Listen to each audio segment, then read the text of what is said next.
স্বাধীনতা মানে সবাইকে নিয়ে একসঙ্গে স্বাধীনভাবে চলা। সোনারপুর থেকে শুরু করে বালুরঘাট অবধি যখন ডিম থেরাপি চলছে, তখন বিষ্ণু দাদা ভাই চলে এসছেন মুরগির ব্যবসা করতে এবং তার মনে সমাজসেবার চেতনা জাগ্রত হয়েছে। আর তাই নিয়েই ফ্রাইডে ওটিটি প্ল্যাটফর্মে আসতে চলেছে পলিট্রিক্স। ভুল শুনেছেন, পলিটিক্স নয়, পলিট্রিক্স। মূল চরিত্রে রয়েছে চারজন: সৌরভ দাস, অরুণিমা ঘোষ, রাহুল অরুণোদয় বন্দ্যোপাধ্যায় এবং সায়নী ঘোষ। তবে এই দুই নায়িকার নামের পদবীর সঙ্গে যদি জড়িয়ে বাস্তবের চিত্রটা তুলে ধরা যায়, এই ঘষাঘষি আমরা দীর্ঘ 15 বছর ধরে দেখেছি। এবার দেখব ওটিটি প্ল্যাটফর্মে, তাও আবার ফ্রাইডের। সাথে আরও রয়েছেন রতন সরখেল, প্রদীপ ভট্টাচার্য এবং অশোক ভট্টাচার্য।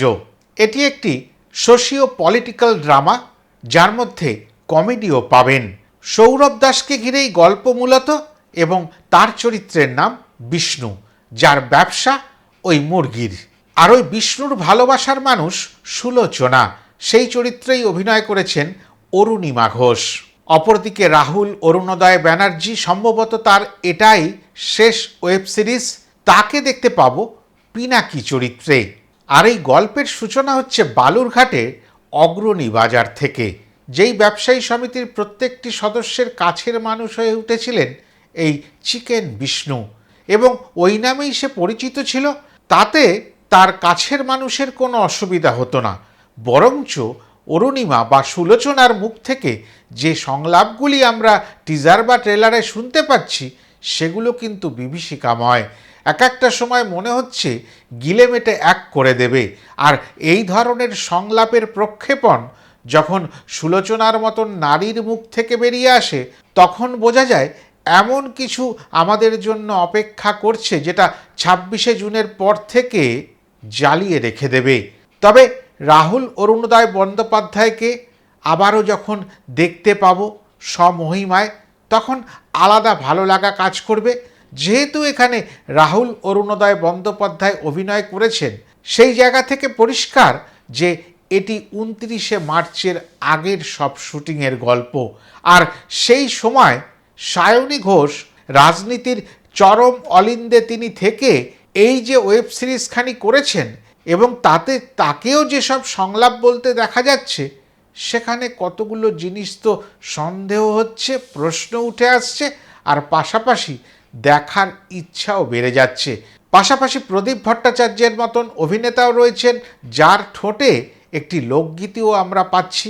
এই সব কিছু মিলিয়ে অদ্ভুত ভালো লাগা কাজ করলেও ওই যে প্রশ্ন হাতছানি দিয়ে যাচ্ছে, কে কার আপন আর কে কার শত্রু, কখন যে কে নেতা হতে চাইছে আর কে কে যে নেতা বানাবার জন্য ওই মানুষটার পেছনে লেগে রয়েছে, এটা বোঝা বড় মুশকিল হয়ে যাচ্ছে।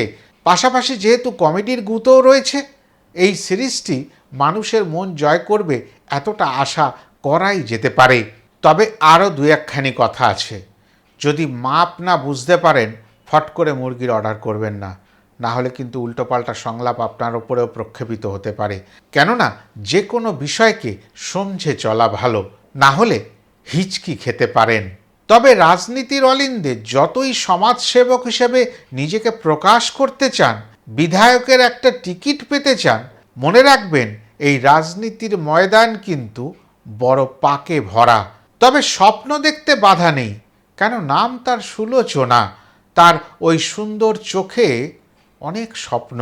বাড়ির দুয়ারে লালবাতির গাড়ি দাঁড়িয়ে থাকবে, কেননা তার বর বিধায়ক হতে চলেছেন। আর এমনটা কি আদৌ হবে, সেটা জানার জন্যই এই ওয়েব সিরিজখানি আপনাদের দেখতে হবে, যার নাম পলিট্রিক্স। হ্যাঁ, পাশাপাশি আর একটা প্রশ্নও তো থেকে যায়, আগে মুরগি কাটতো, এবার কি মুরগি বানাবে? কেননা রাজনীতি করতে এলেই সত্যিই রাজনীতিবিদরা প্রত্যেকেই তো সাধারণ মানুষকে মুরগিই বানাতে চায়, সে যে রঙেরই হোক।